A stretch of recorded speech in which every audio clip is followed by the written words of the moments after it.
জয় ঠাকুর। শ্রী শ্রী রামকৃষ্ণ পুঁথি চতুর্থ খণ্ডের অন্তর্গত নিত্য নিরঞ্জনের মিলন এবং সুরেন্দ্র, মনমোহন ও রাজেন্দ্রের ঘরে প্রভুর মহোৎসব, এই অধ্যায় থেকে আজ আমরা 14তম দিন পাঠ করছি, 498 পর্ব। আজকের পাঠের মধ্যে দিয়েই এই ঠাকুরের বেশ কয়েকজন বাছা বাছা ভক্ত, যাদের বাড়িতে গিয়ে ভক্ত সম্মেলন করতেন, মহোৎসব করতেন, সেই অধ্যায়টির সমাপ্ত হবে। এর আগের দিনের পাঠে আমরা দেখেছি রাজেন্দ্রের বাড়িতে এবার ঠাকুর গিয়েছেন, খুব সুন্দর গান গাইছেন। কারণ উপস্থিত ভক্তরা ঠাকুরের গলায় গান শুনবেন বলে মনস্থির করছিলেন, চাইছিলেন, কিন্তু মুখে বলতে সাহস পাচ্ছিলেন না। ঠাকুর সেইটি তাদের মনোভাব বুঝতে পেরেছেন, পেরে এত সুন্দর গান গাইছেন, সে আর বলার নয়, সকলে মুগ্ধ হয়ে গিয়েছে।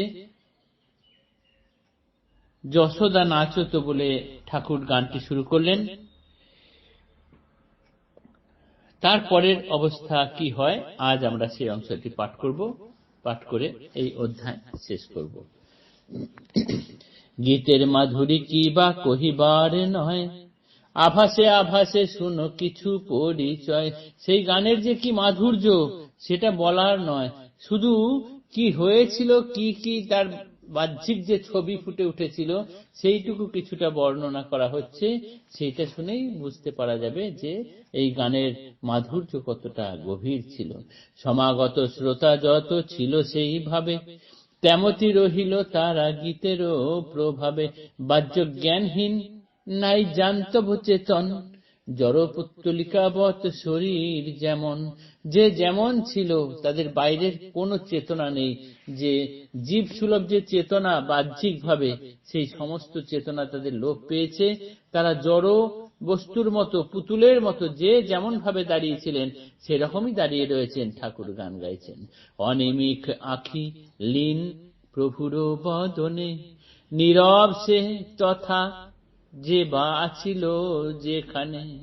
ঠাকুরের মুখের দিকে সকলের চোখ, সেই চোখের পলক পড়ছে না। যে যেখানে আছে মুখ বন্ধ করে সেখানেই স্থানুবৎ দাঁড়িয়ে রয়েছেন, জড়বৎ একদম দাঁড়িয়ে রয়েছেন। ক্ষুদ্র গীত আকর করিয়া সংযোটন, গোটা ঘন্টা চলে তবু নহে সমাপন।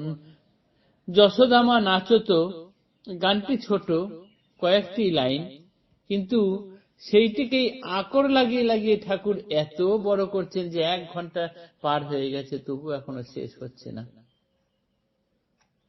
শ্রীপ্রভুর গীতে বহে দুই মিষ্ট ধারা, সুমধুর স্বর এক দ্বিতীয় চেহারা।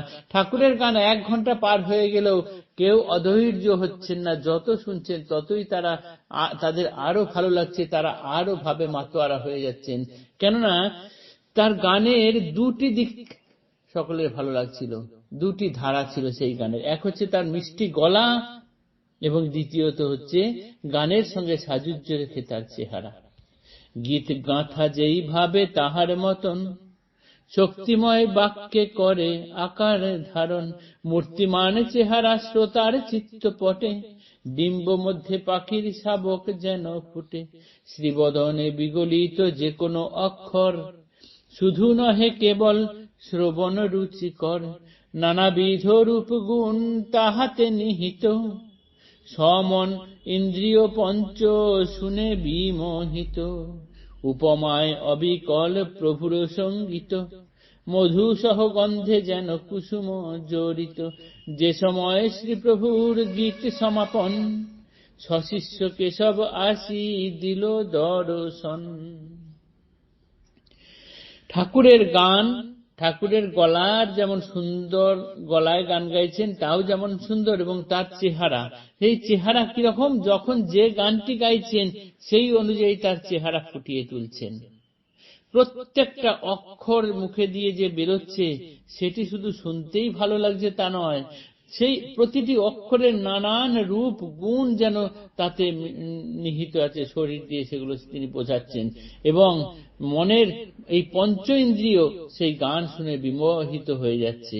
ঠাকুরের সেই গান, উপমা সহযোগে যে গান, সেই গান শুনে সবাই যেন বিমোহিত হয়ে যাচ্ছেন এবং মনে হচ্ছে ফুলের গন্ধ যেমন ফুলকে ছাড়া থাকে না, ঠিক সেরকম ঠাকুরের কথার সৌন্দর্য, অক্ষরের সৌন্দর্য দেহের সঙ্গে মিলে একাকার হয়ে যাচ্ছে, কেউ কখনো যেন কোনোটা থেকে আলাদা নয়।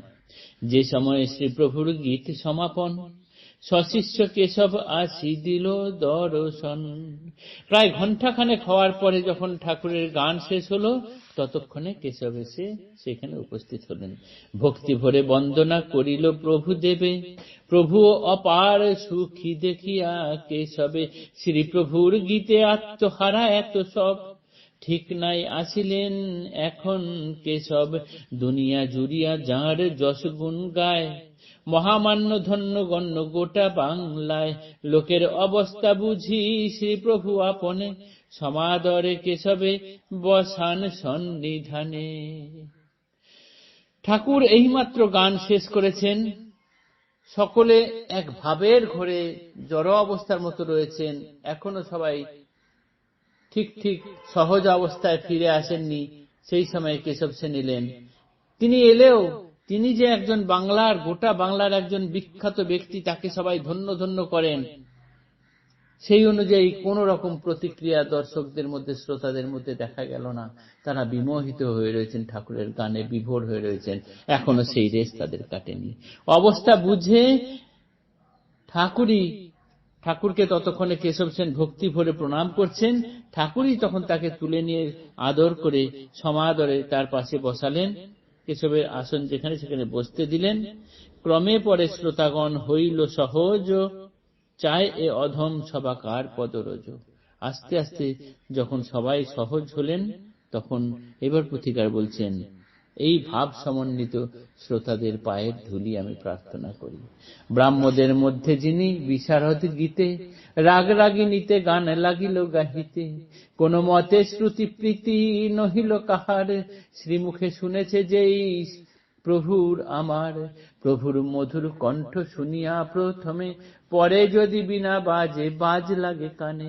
এমন সময় হয় সবে আবাহন, প্রস্তুত প্রভুর ঠাঁই ভোজন কারণ। ভক্তগণ পশ্চাতে সর্বাগ্রে প্রভু রায়, আজিকার ভিক্ষা লীলা এই তক সায়।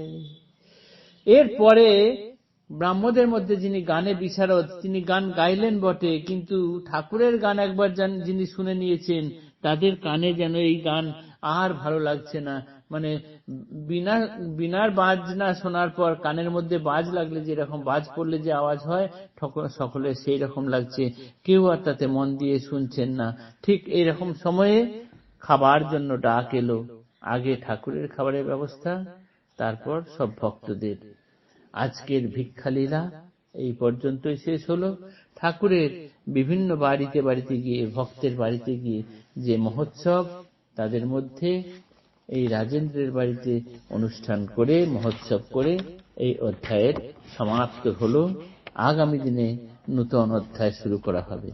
জয় ঠাকুর, নমস্কার।